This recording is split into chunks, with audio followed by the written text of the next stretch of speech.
Hello, everyone. My name is Vincent Shivas. I'm the Supervisor of Special Projects here in Kinnelon High School.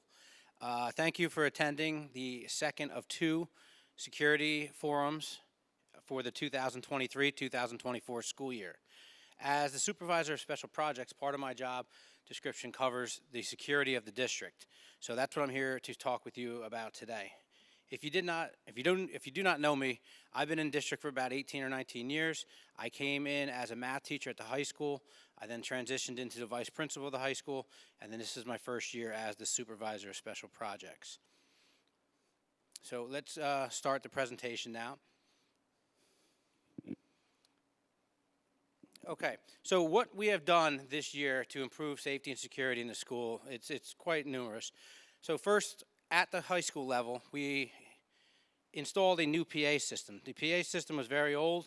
The parts were outdated and they were not being manufactured anymore, and we were not able to fix the system.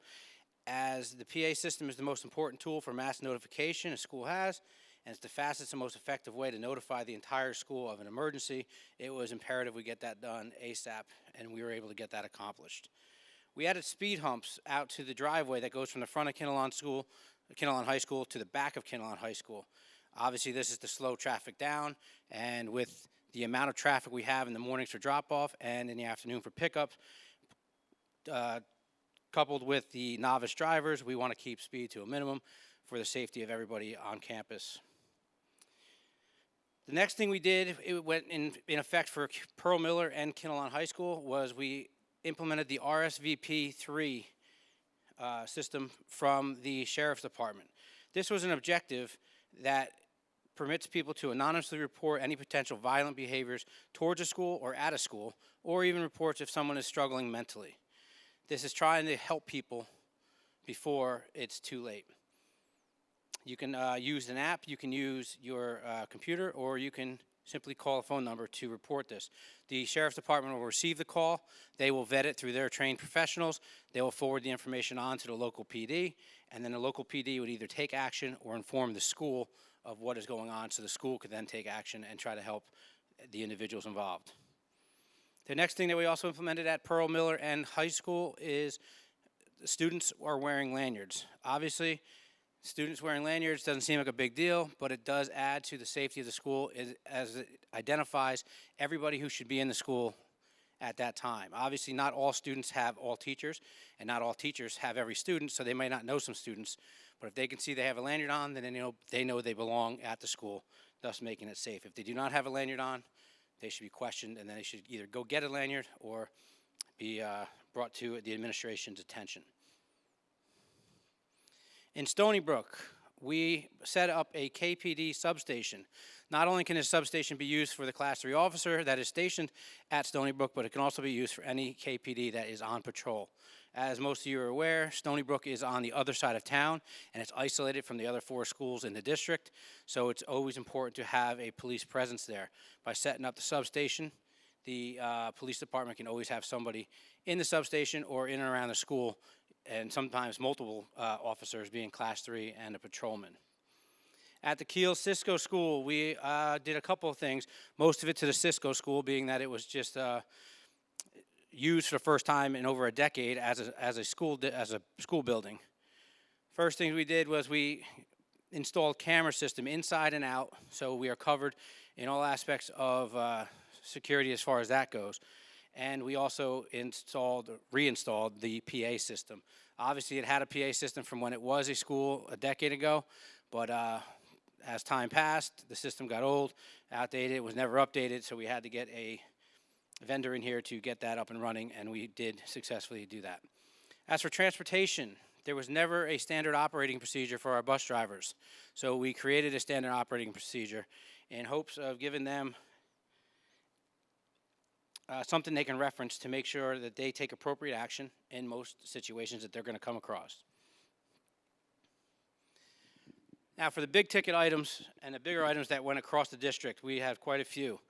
The first 2 are probably the most important items, and I'm going to spend a little more time on these 2. First is LENS. LENS is an acronym which stands for Lockdown Emergency Notification System. It's an automated system to alert the building that they need to enter into a lockdown. It takes out the human element.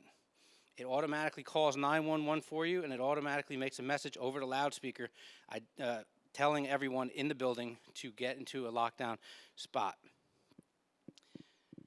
It also has strobes that flash and monitors that flash the word lockdown.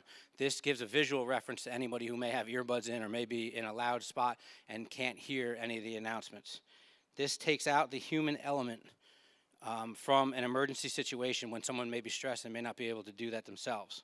There's no more calling 911 first and then notifying administration and then notifying the rest of the school. With the push of one button, everybody's notified at one time. If you can recall from our first security forum, one of the topics we had there was the reunification and evacuation sites. There we discussed having County College of Morris in Randolph as our site to use. Every spot, every site has its pros and cons, and obviously the con to that site was the distance from Kinnelon. So Mr. Mango, myself, Mr. Suda met with KPD. That consisted of Chief Napolitano, Lieutenant Krauthamel, Lieutenant Cifelli, and all the Class 3 officers in district, and we began to look at different sites that could potentially be closer that could house us in case of a reunification situation. We were able to settle on 2 different spots depending on the situations.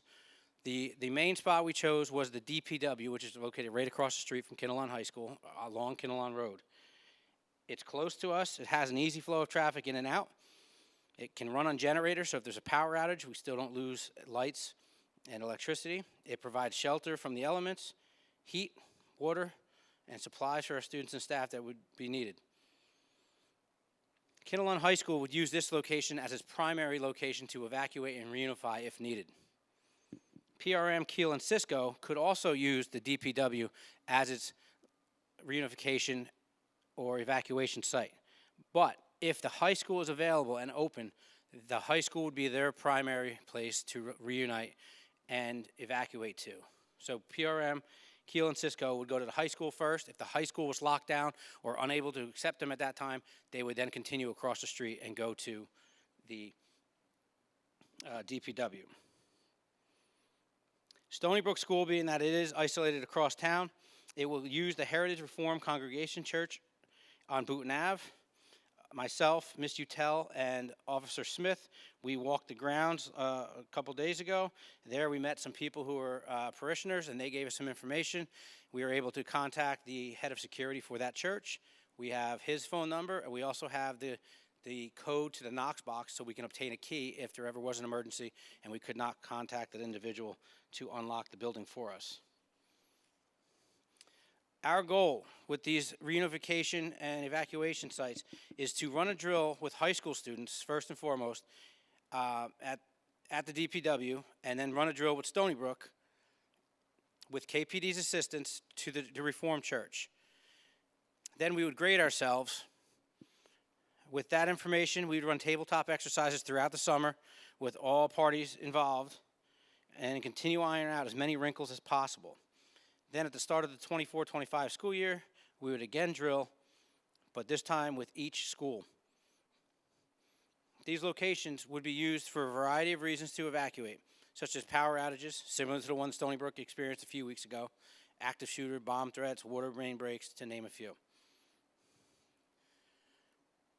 The next security upgrade we made was we created behavioral threat assessment management teams at every school. This was a requirement through Governor Murphy for this school year. The behavioral threat assessment management teams are set up in each school to investigate potential problems and find solutions before they can escalate. The next security upgrade we made was electronic mapping of all schools. In our last meeting, I mentioned that we had schools being electronically mapped. It has been finalized and it is complete. Everyone involved has the electronic maps at their fingertips, including Chief Napolitano, and he can then disseminate that map to any responding first responder in case of an emergency. So everyone is looking at the same map and using the same information. The next upgrade we ran a Stop the Bleeding course. In this course, we brought in an individual from the University Medical Hospital of Newark, and he trained us how to identify different wounds, how to treat pack and stop the bleeding of these wounds. We had over 40 staff members participate from all buildings in the district. It was a great turnout. And lastly, we purchased 2 portable AEDs per building. These AEDs can be used for a variety of reasons, for a variety of purposes. One could be take on field trips with you. So another one could be left in the main office in case there is an emergency. You can grab it on your way out and go to the emergency and have the AED with you and be prepared.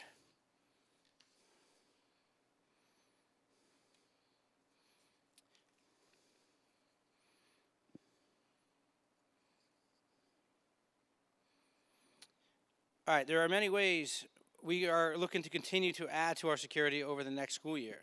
I'm going to show you a list of a bunch that we are discussing, and we're using a multi-pronged approach to determine which ones we will go after. We are basing these off of need, recommendation, and budget. First, we can continue to add to our lens, our lockdown system.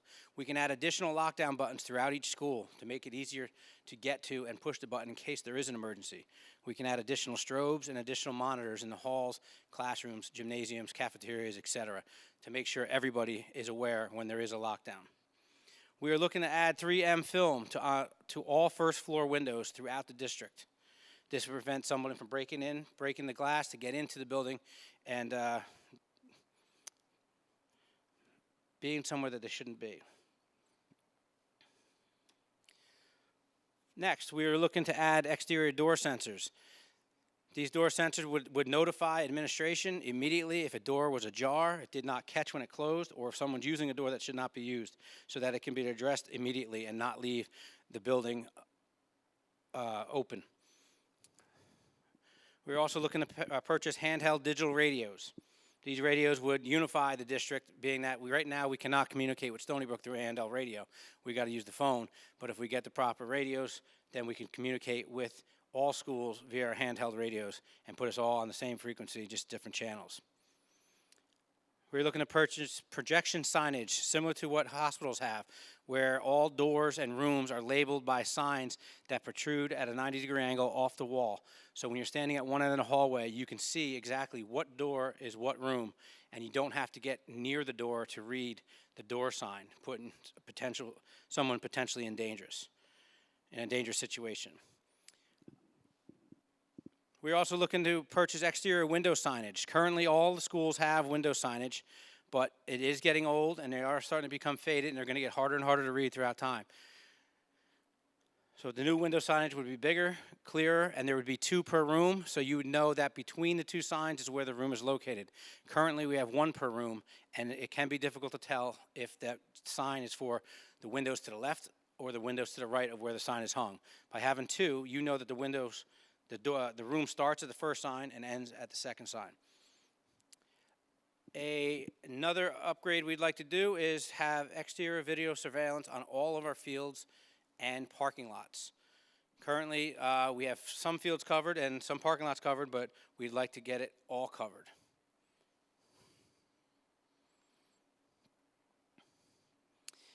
At the high school has a very outdated video system, camera system, so we're looking to purchase a new camera system from top to bottom for the high school. We have obtained 4 quotes. We're in discussion right now on how we can get this to work for us so we can get these installed as soon as possible.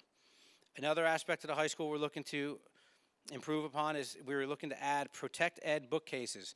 These bookcases are lined with Kevlar, and they are stationed next to the door. So if there is a lockdown situation, they slide and lock in place right in front of the door, preventing entry for anybody who can actually get through the door. And because they are Kevlar, they are also bulletproof. They still have some functional use, being that they're a bookcase. You can hold books, supplies, and anything else, and it's not like they're just there for security purposes. At Stony Brook, Kiel, and Cisco next year, we're going to have students wear student lanyards for the same reasons we have students wearing lanyards at the high school and the middle school this year. So all students will be required to wear lanyards when they're in the school, making it easy to tell which students belong and which ones don't. And if a student obviously forgets theirs or something similar, we would have to provide an alternate until we get it back, till we can get their original one back from them. At the Cisco school, we need to put a vestibule in. The vestibule would basically create a man trap where you have 2 sets of locked doors We permit the entry through the first door. The visitor would then swipe their license and get their background checked, and then once permitted, then we permit them through the second door, and then they can go on their way to wherever they're going with a proper escort. So our next security forum is going to be in the fall of 2024. If you have any questions or comments, please feel free to email me at shivasv@kinnelon.org. It is our hope to continue to partner with the community and KPD and to grow and create a safer environment for all involved. We're still looking for safety committee members, so please contact me at the same email address if you're interested. Thank you for your time, and thank you for watching this video.